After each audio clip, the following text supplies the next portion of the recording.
The throne kept the Ashen heir's lost claim alive by spending the kingdom. The first useful detail in the Ashen heir's lost claim is not the crown on the throne, it is the burn decree under the crown, pressed flat by royal gold and wet ash. The chronicler touches the page and sees victory arriving too late. The throne room does not look conquered. Rain falls through the roof and turns the ash to paste. The chronicler kneels by the dais and slides the burned decree out from under the crown. A kitchen boy holds the lamp close enough to see the seal soften. The oath court smells of lamp oil and iron. The crown princess presses her thumb below the rival heir's name, and the old judge tries to sand the wet ink. He stops when the blood in it darkens. Nobody at the table looks at the door. The date on the decree is 3 hours before the siege bell. The royal household crossed the river, while the city still believed the gates would hold. The chronicler reads the line once without sound. The boy hears his own stomach answer before any judge does. Outside, loyal banners still hang from the balcony. Inside, the page removes their protection with one line. A house that sent sons to the wall becomes a rebel house before sunset. The soldiers do not know it yet. Their mothers still think the law is on their side. The order keeps grain for continuity of blood. On the floor below it, ration bowls are stacked like skullcaps. The boy reaches for one, then pulls his hand back because the crown touches the paper. Law still scares him, even here.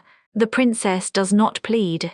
She keeps her burned wrist flat on the table, while the judge warms the seal. When the wax drops, her hand does not move. That is what frightens the judge, not guilt but practice. From there, the chronicler could hide the page and let the heir have a clean victory. Instead, he carries it toward the broken windows. Wet ash clings to the gold like black flour. The first accusation in the room is lifted before it is spoken. The claimant is not in the room. His empty chair is enough. The oath gives him authority to protect the bloodline, and the word protect lands like a blade wrapped in silk. Every person present understands the trick, but the seal lands versant. A guard corpse lies with one hand under the throne step. The fingers are curled around a splinter from the grain door, not a sword-high LT. That small piece of wood does more damage than a battle map. It says the first fight was over food.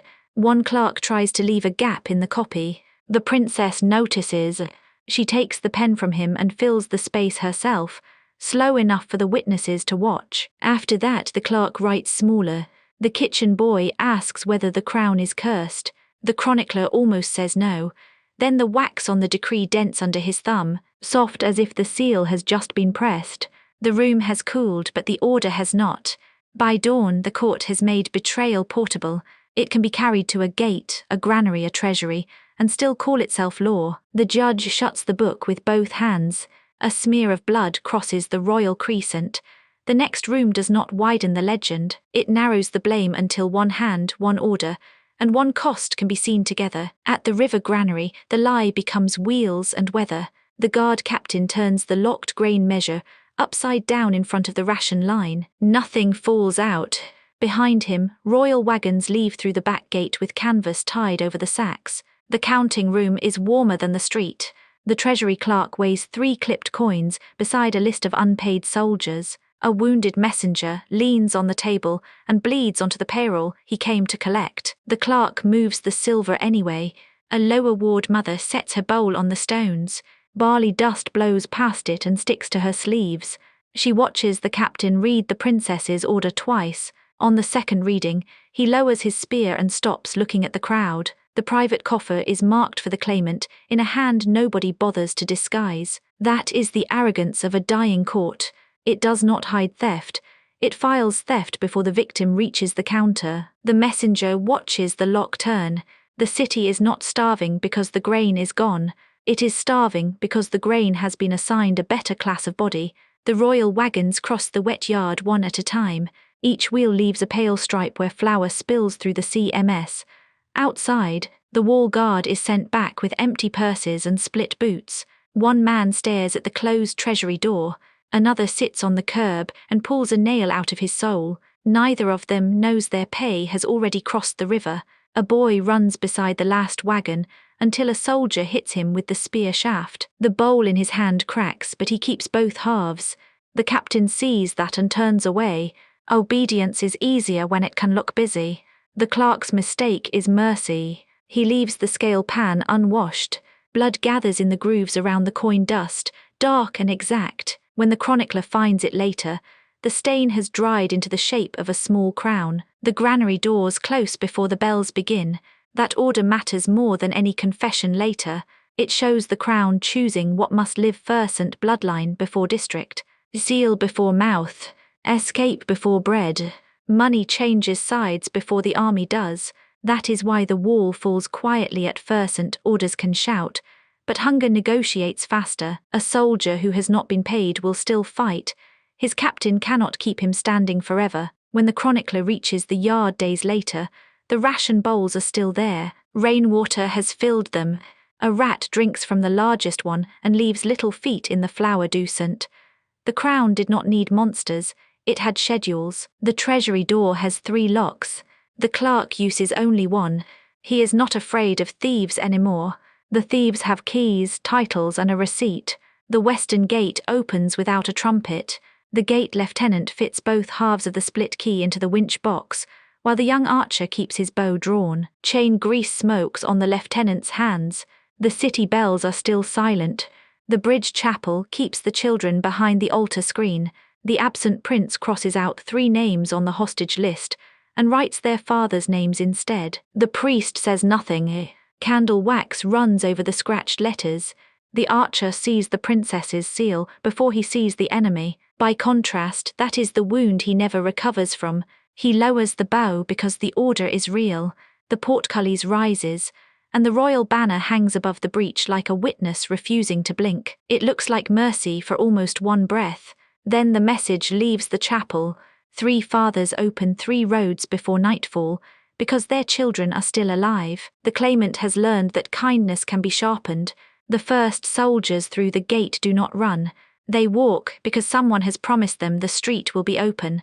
Their boots splash through gutter water and spilled barley. One of them touches the banner pole for luck. The priest turns the altar cloth over to hide the ink that bled through. It does not help. The names appear backward, faint and red, where the cup should stand. He serves no wine that evening. A woman on the wall throws a roof tile at the lieutenant. It misses and breaks against the winch. He flinches harder at the sound than at the accusation. Then he keeps turning the wheel. A child asks whether she can go home. Nobody answers quickly enough. That pause is the entire kingdom in miniature. People waiting for a clean word from mouths already purchased. The breach is legal before it is military. Under pressure, that is the part the surviving houses cannot forgive. An enemy can be hated cleanly. An order with the right seal has to be remembered inside the family. The absent prince does not look cruel in the chapel. Past midnight, that is why the page is hard to bear. He speaks softly. He saves children. He uses the saving as a hinge for surrender. Across the margin, when the gate finally stops moving, the archer still has an arrow on the string. He never looses it. Nearer the source, the chronicler writes that detail down because shame sometimes looks like discipline from far away. By morning, roads open without siege engines. The chapel bell rings for prayer, and for capitulation with the same bronze mouth. The sound carries across the river, sweet enough to be obscene. On the burned stair, the princess wraps a torn banner strip around her ricent. The cloth sticks to the wound. A surviving handmaid holds the last message in both hands and waits for permission to breathe. The returning heir reaches the empty throne room after the fires have thinned. He carries the crown with both hands and places it on the seat instead of on his head. Behind that, the chronicler stands close enough to hear ash fall from the rafters. The princess tells her to carry 1 page and burn the recent. That sounds like confession until the handmaid sees which page survives. It names enough guilt to make history honest, but not enough to save the people still trapped below. No choir answers him. No court rises. No enemy remains grand enough to blame. The room offers only the decree, the oath book, the grain order, the payroll, the key, the hostage list, and the handmaid's page. Sparks crawl up the wall beside them. Quietly, the princess watches the sparks instead of the handmaid. Red thread melts into the skin of her palm. She has the look of someone arranging a room she will never leave. The heir asks for the names to be read again. Halfway through, he sits on the steps below the throne. That is the only human thing he does. A ruler would stand.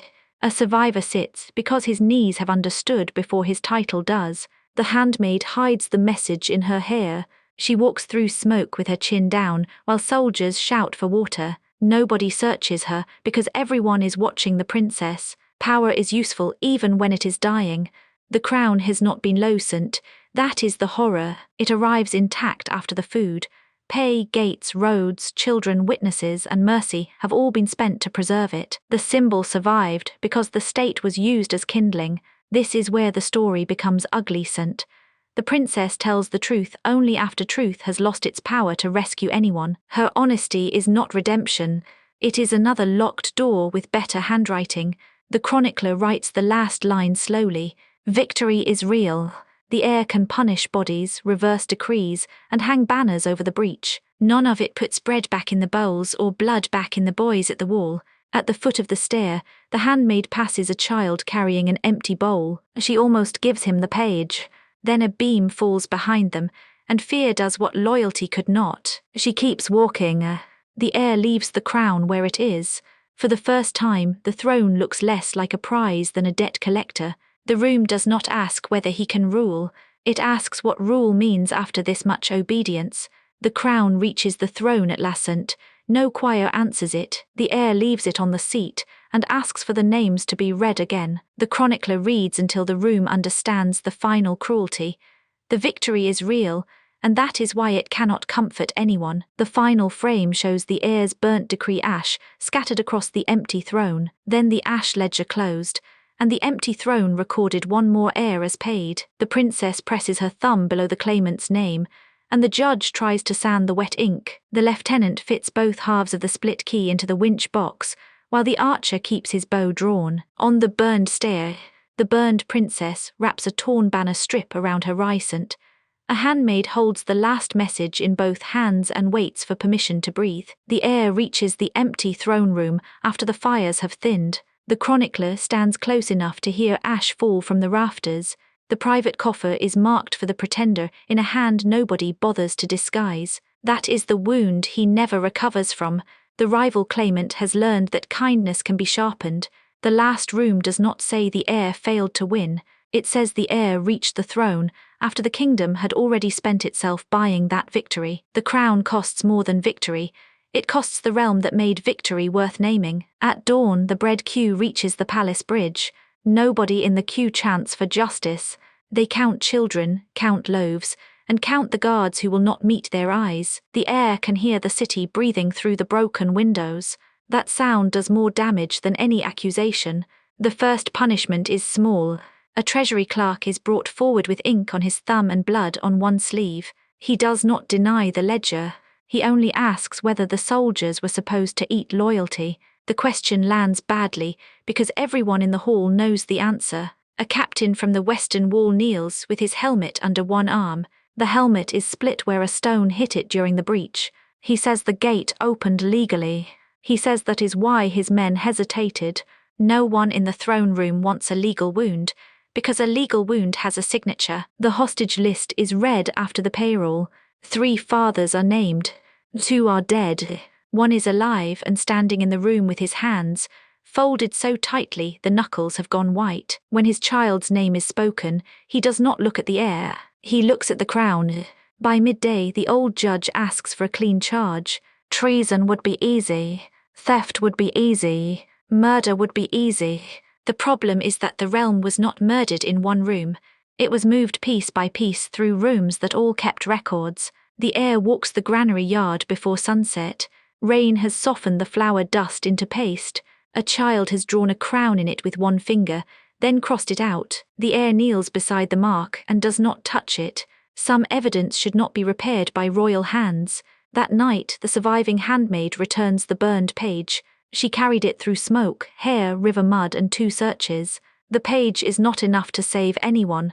It is enough to stop the court from pretending ignorance was a shelter. Her hands shake only after she lets it go. When the bells ring, nobody knows whether they mark mourning or succession. The sound moves over empty stalls, unpaid barracks, and houses with doors left open for people who will not return. The heir listens until the bells stop. Then he orders the crown left on the throne, where debt can find it. The regent's chair is carried out lasant. It leaves 4 clean squares on the floor where ash cannot settle. A servant points at the marks, then lowers his hand as if pointing has become dangerous. The heir sees it anyway. Even the furniture kept better account than the court. Before midnight, the wall captain brings in the split key. One half is black with grease, the other bright where nervous fingers rubbed it clean. He lays both pieces on the table and steps back. The key does not accuse anyone. It only proves how many loyal hands were needed. The old judge asks whether mercy should be recorded. The heir looks toward the chapel doors and says mercy is already in the hostage licence. It kept children alive so fathers would open roads. Nobody writes that sentence down quickly. Some truths resist becoming neat enough for ink. In the morning, the city begins using the palace steps as a notice board. Missing names go up first, then debts, then accusations written by people who no longer care whether the handwriting can be traced. The crown remains inside, untouched, while the kingdom finally speaks around it. The kitchen boy returns the lamp to the throne room, because no one told him where else light belongs now. He sets it beside the crown and backs away. The flame is small, ordinary, and badly trimmed. It makes the jewels look less like glory than glass. By dawn, the crown cannot buy the king.